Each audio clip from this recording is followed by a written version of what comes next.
Motiga's Gigantic was a lot of things when it first released in 2017, including an Xbox console exclusive when Microsoft sorely needed it, which surely wouldn't become a problem ever again. It was vibrant and unorthodox, featuring a unique cast of heroes, some intriguing mechanics like massive beasts that served as home bases, and smaller creatures acting as makeshift towers to provide healing or reveal enemies. Sadly, it wasn't a competitor to hero shooters like Overwatch or even Battleborn in terms of player counts. This isn't to say it didn't at least surpass the latter in terms of quality and overall presentation, but Motiga was targeting a different crowd. Gigantic was still a third-person title though, one that incorporated shooter and hack-and-slash elements. But pushing with your team, not getting caught out, knowing when to back off and choosing heroes that could complement allies or shore up any weaknesses were key. Perhaps because there was so much fever for Overwatch and what it was doing.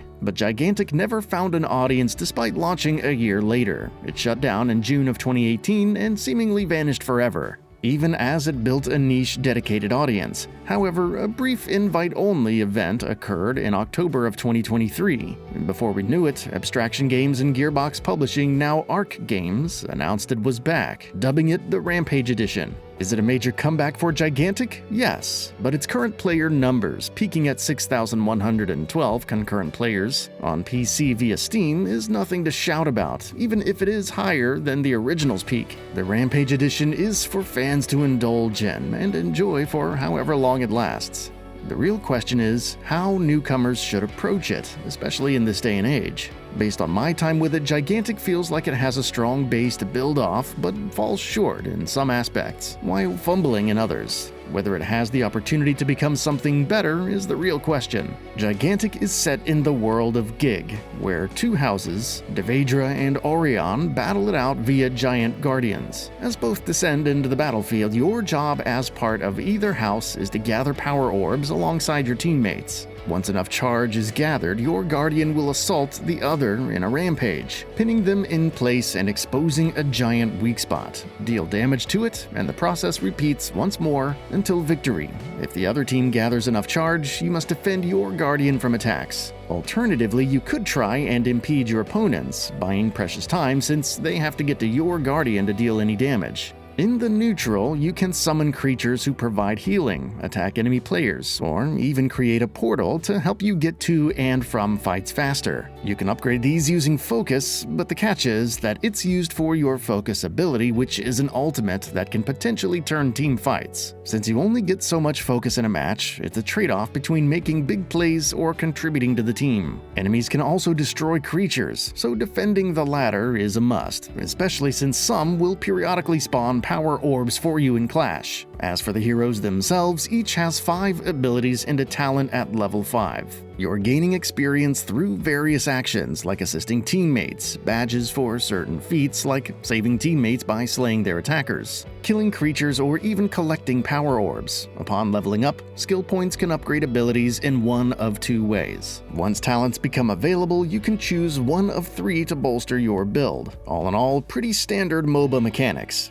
Gigantic doesn't otherwise have any mobs to farm, and while some creatures can qualify as towers to destroy, you can traverse the maps unimpeded. There is the concept of lanes and assaulting different positions to gather Power Orbs, usually where team fights play out, but battling other players is the goal. You could run up to the enemy guardian where it's not a rampage phase, but they'll quickly beam you down unless invisibility is active.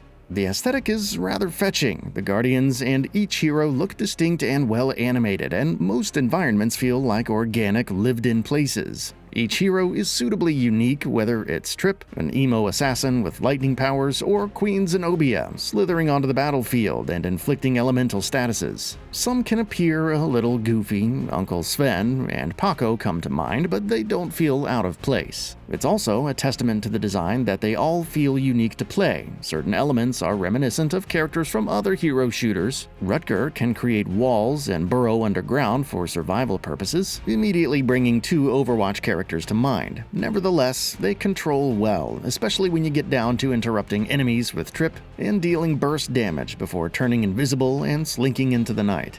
That is, unless you're crowd-controlled to hell and back. Because of its MOBA bent, Gigantic leans heavily into crowd control abilities, status effects, and damage over time, known as degens. It's all you can do to enter a team fight and not get slowed, poisoned, bled, burnt, received reduced healing, deal less damage, immobilized, ensnared, the list goes on, and would honestly make an Overwatch 1 player feel like they had it easy. You can only do so much with your positioning because, unlike a MOBA, this is a third-person game, and your viewing angles are naturally restricted. The sheer number of effects also causes visibility issues, which would probably be less annoying if you had a bird's-eye view of the action. To perhaps compensate, almost every hero has an escape ability to disengage. There's also a stamina bar to let you flee, though it's consumed by side dashing and jumping. On the one hand, I like that it encourages you to be thoughtful about your fights and creates some tension when struggling to run away and find healing. However, it feels like this weird push and pull where each team tries to burst the other down before anyone can escape. It's not always the case, especially in some of the smaller fights, and your experience can vary depending on the heroes played.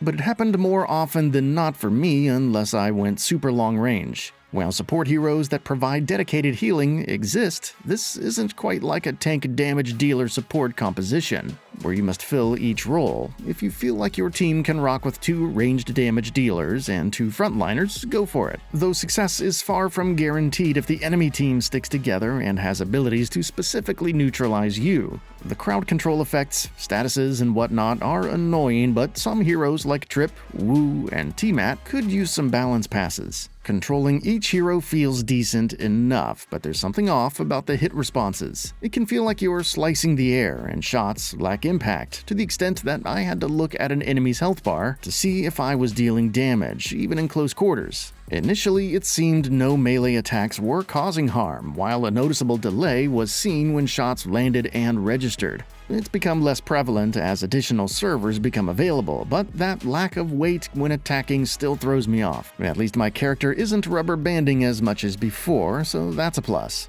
Gigantic Rampage Edition offers 2 main modes, the classic Clash, which plays out over multiple rounds, and the new Rush, a condensed version of smaller maps where all heroes are automatically at level 10, and creatures are already pre-summoned, though manually collecting Power Orbs. The latter is also more appealing because you can switch between heroes as the situation demands. It has its appeal given the pacing, and while I can appreciate Clash for providing more freedom and strategic potential, Rush is good for some quick sessions. You also have practice and custom modes, though the latter is extremely odd in that you need to enter the matchmaking queue to start it. Friends can be added to your team, but if you want to fight against each other, you need to start a custom match and have them enter a match ID. At least there are options to autofill games with bots who can range from downright awful to eerily coordinated. In terms of new content for the Rampage Edition, I spent little time with the cat-like assassin Kajir, who employs illusions and offers an alternate means of singling out and taking down weak enemies. Roland, a bounty hunter with a drone, was more appealing simply due to the ability to grapple out of danger when required. His blunderbuss takes some getting used to, but they're both solid additions to the roster. There's also 2 new maps. While I wasn't too enamored by the closed quarters and awkwardly placed jump pads of one, Picaro Bay is a different story. It offers multiple vantage points, different flanking routes, and elevations alongside well-placed cover made for some fun engagements. There's also the opportunity for environmental kills if you can push opponents into the water near the ship, but it's thankfully more situational than the norm.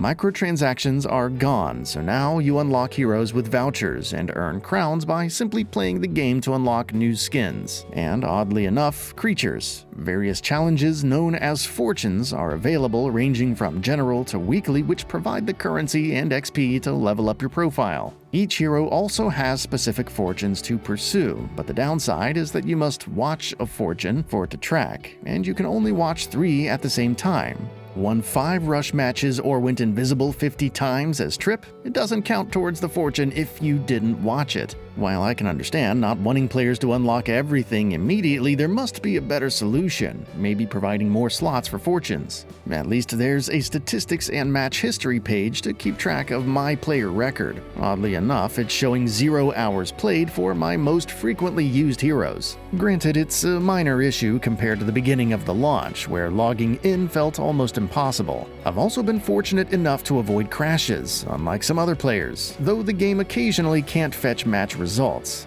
It's also odd to see the frame rate capped at 60 frames per second or being unable to see your ping. These aren't the hallmarks of a competitive title in 2024, which only raises further doubts about gigantic Rampage Edition's lifespan. When everything comes together, the matchmaking, the hero matchups, and the strategies, gigantic Rampage Edition can offer an enjoyable experience. Its mix of hero, shooter, and MOBA, leaning further towards the latter, remains unique, with that itch to learn more thankfully facilitated by in-game guides. However, it whiffs on the actual combat feel, parts of the hero balance, the approach to crowd control effects and statuses, and lack of essential competitive features. Perhaps most important is that the areas it excels in don't necessarily put it above the more well-rounded competitors, which have had years to iterate and improve their systems. Of course, as noted earlier, gigantic Rampage Edition doesn't feel like it'll spark an influx of new players. It caters to those who enjoyed it all those years ago and want to engage with it once more, no more and no less.